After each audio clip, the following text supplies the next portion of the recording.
يا بلبل الأغصان غرد مدى الأزمان عن أهل وحي الله عن حملة القرآن. يا بلبل الأغصان غرد مدى الأزمان عن أهل وحي الله عن حملة القرآن. اللہ فرماتے ہیں انہیں بھی اللہ رزق دینے والا ہے، تمہیں بھی اللہ رزق دینے والا ہے. یعنی جانوروں کی نہ کوئی فیکٹریاں ہیں نہ کوئی بڑے بزنس ہیں، لیکن صبح یہ جاتے ہیں خالی پیٹ اور شام کو گھر میں پیٹ بھر کے آتے ہیں، اپنا بھی کھا کے آتے ہیں اور گھونسلوں میں اپنے بچوں کا بھی لے کر آتے ہیں.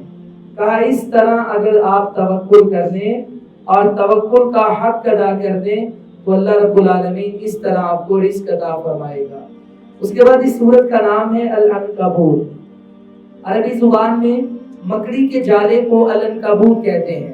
اللہ فرماتا ہے دنیا میں گھر تو آپ نے بڑے دیکھے ہوں گے، چڑیا کا گھر بھی پھر بھی مضبوط ہوتا ہے، اسے اکھڑنے کے لیے، توڑنے کے لیے، پھینکنے کے لیے آپ کو کوئی نہ کوئی محنت اور مشقت کرنا پڑتی ہے. لیکن کہا یہ سب سے کمزور گھر اگر دنیا میں کسی کا ہے تو یہ مکڑی کا ہے. اسے انسان ہلکی سی پھونک مارے، ہوا دے اور پکڑنے کی کوشش اور جسارت نہ بھی کرے، بس جسم ہی ساتھ لگ جائے تو یہ گھر سارا تباہ ہو جاتا ہے. اللہ فرماتا ہے اسی طرح یہ مشرکین کے اعمال ہیں، انتہائی کمزور ہیں، نہ ان کو دنیا میں اس کا فائدہ ہے نہ ہی آخرت میں اس کا فائدہ ہے. اس کے بعد سورہ روم کا آغاز ہوتا ہے. یہ سورت مکی سورت ہے.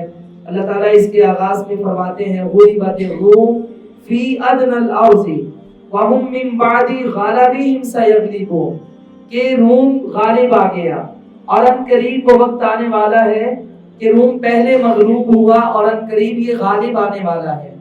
دو بڑی بڑی طاقتیں عرب کے آس پاس تھی، ایک ایران اور ایک روم. ایران آتش پرستوں کا تھا اور روم یہ عیسائیوں کا تھا. مسلمانوں کی زیادہ تر ہمدردیاں وہ رومیوں کے ساتھ تھیں، کیونکہ آپ مکہ میں رہتے، مشرکین سے آپ کا مقابلہ ہوتا، اور مشرکین کی زیادہ تر ہمدردیاں وہ ایرانیوں کے ساتھ تھیں. دونوں میں خاص کر ایک وجہ پائی جاتی کہ مشرکین مکہ بھی آخرت کے منکر اور بتوں کے پجاری تھے، اور یہ ایرانی بھی آخرت کے منکر اور یہ منکر ہونے کے ساتھ ساتھ یہ آگ کے پجاری تھے. اور رومیوں کی مسلمانوں کے ساتھ اس لیے دلی وابستگی تھی کہ وہ بھی اہل کتاب تھے اور یہ بھی اہل کتاب تھے. وہ بھی عیسائی آخرت کو ماننے والے تھے اور مسلمان بھی آخرت کو ماننے والے تھے. ان کا آپس میں مقابلہ ہوا تو لڑائی میں ایرانی فتح حاصل کر گئے اور رومی ہار گئے. مشرکین مکہ اس پر بڑے خوش ہوئے اور انہوں نے ایران کی فتح پہ بڑا جشن منایا. مسلمان اس بات پر پریشان ہوئے. اللہ رب العالمین نے یہ آیتیں نازل فرما دی. اللہ تعالیٰ فرماتا ہے کہ آج یہ مغلوب ہوئے، کل یہ غالب ہونے والے ہیں، ان قریب اللہ تعالیٰ ان کو فتح عطا فرمائے گا. حضرت ابوبکر صدیق رضی اللہ تعالیٰ عنہ نے ایک مشرک سے بات کی اور اس سے قسم کھا لی، اور آپ نے قسم اٹھا کر کے کہا کہ ان قریب یہ روم دوبارہ غالب آنے والا ہے. اس نے کہا کہ آپ کتنے سالوں کی قسم اٹھاتے ہیں؟ آپ نے کہا 5 سالوں کی. 5 سال گزر گئے، وہ غالب نہ آیا. انہوں نے نبی صلی اللہ علیہ وسلم کو بتایا کہ قرآن نے کہا کہ روم غالب آنے والا ہے، اگر آج اس کو شکست ہوئی کل اس کو فتح بھی ہوگی.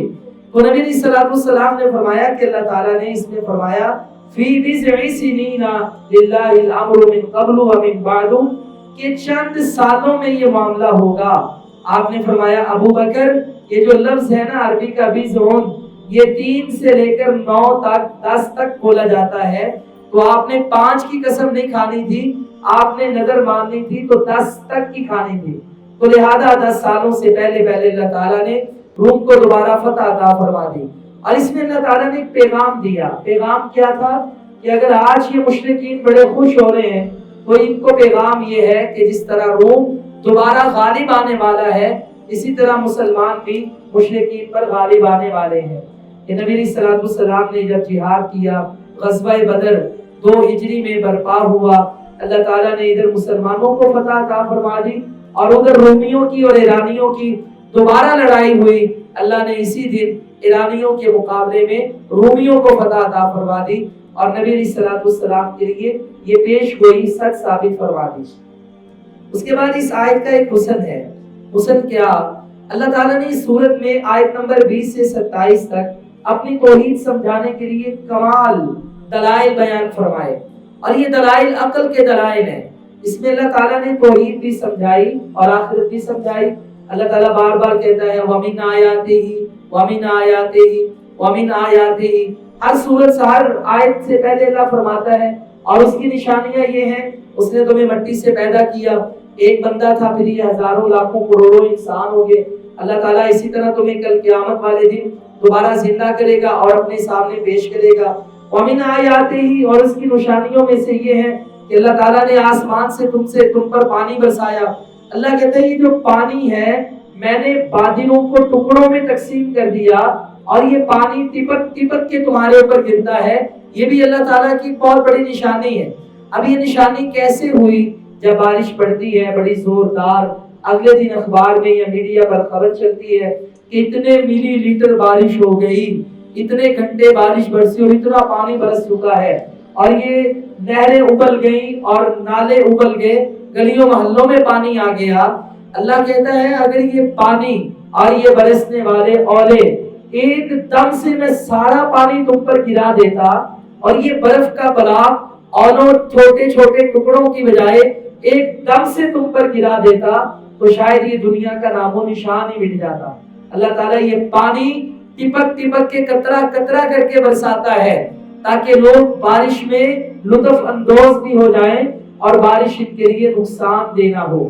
یہ اللہ تعالیٰ کی توحید کے دلائل، زمین و آسمان کو پیدا کیا، تمہارے لیے اس نے رزق کو پیدا کیا، تو اللہ فرماتا ہے یہ ساری میری نشانیاں ہیں، آپ اس میں غور و فکر کریں تو اللہ تعالیٰ کی ربوبیت کا ایک بہت ہی بڑا پیغام ان آیات سے، ان نشانیوں سے ملتا ہے۔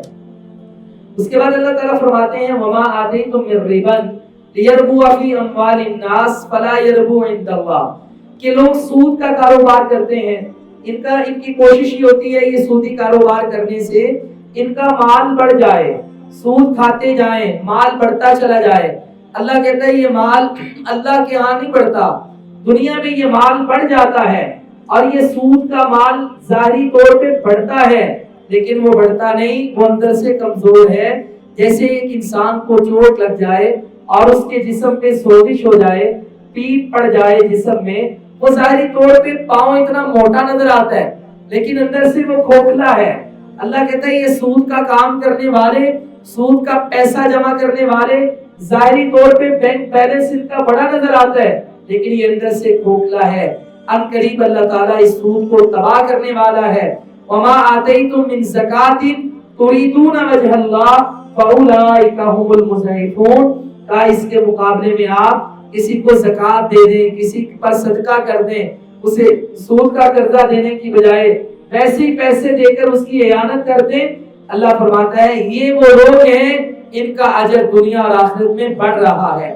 صدقہ خیرات کرنے کی وجہ سے دنیا میں ان کے مال میں برکتیں آ رہی ہیں، ان کا مال بڑھ رہا ہے، اور کل قیامت والے دن اللہ 1 روپے کی وجہ سے 700 گنا اور اس سے بھی زیادہ بندے کو منافع اور اجر عطا فرمائے گا۔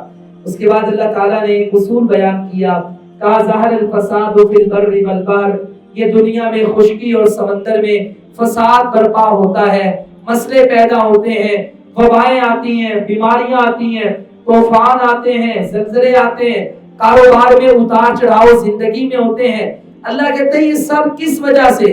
فرمایا یہ سب بما کسبت ایدی الناس، یہ جو بندوں نے کمایا، یہ بندوں کے گناہوں کی وجہ سے اللہ تعالیٰ بندوں پر آزمائشیں بھیجتا ہے۔ لیذیقہم بعض الذی عملوا لعلہم یرجعون، تاکہ اللہ ان کے برے اعمال کا بدلہ ان کو چکھائے، اور یہ مقصد کیا ہے؟ تاکہ یہ بندے پلٹ آئیں، بندے پہ آزمائش آئے، بندہ غور و فکر کرے آخر مجھ سے کون سا ایسا گناہ ہوا کہ میرا رب مجھ سے ناراض ہو گیا، پھر وہ اپنے گناہ سے توبہ کرے، پھر وہ واپس پلٹ آئے۔ اللہ کہتا ہے آزمائشوں کی ایک وجہ بندے کے اپنے اعمال ہیں، اور اس کا مقصد کیا ہے؟ تاکہ بندے اپنی اصلاح کر لیں، آزمائشوں میں توبہ کر لیں اور اللہ رب العالمین سے اپنا معاملہ سیدھا کر لیں۔ اس کے بعد سورہ لقمان ہے، یہ سورت بھی مکی سورت ہے۔ لقمان دراصل ایسے نیک انسان تھے کہ جن کا تذکرہ اہل عرب میں بڑی